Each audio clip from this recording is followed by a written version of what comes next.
Let's watch this video. The evidence that Jesus is reliable is historical in nature. It's found in the Gospels of Matthew, Mark, Luke, and John. The evidence includes 4 points.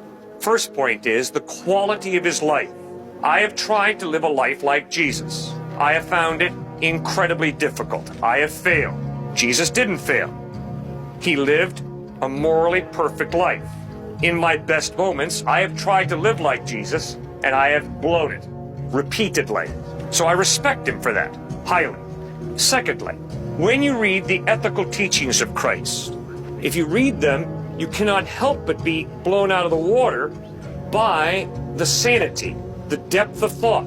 Robert Coles, a psychology professor at Harvard, points out that all writings on ethics over the past 2,000 years have been simple footnotes to the Sermon on the Mount. To try and argue that Jesus Christ was out of touch with reality after reading his ethical teachings is a sad commentary on a person's thinking.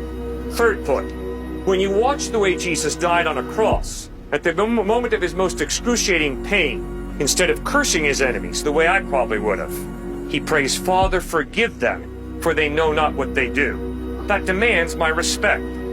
But fourthly, and most importantly, the historical evidence is 3 days after he died, he physically bodily rose from the dead.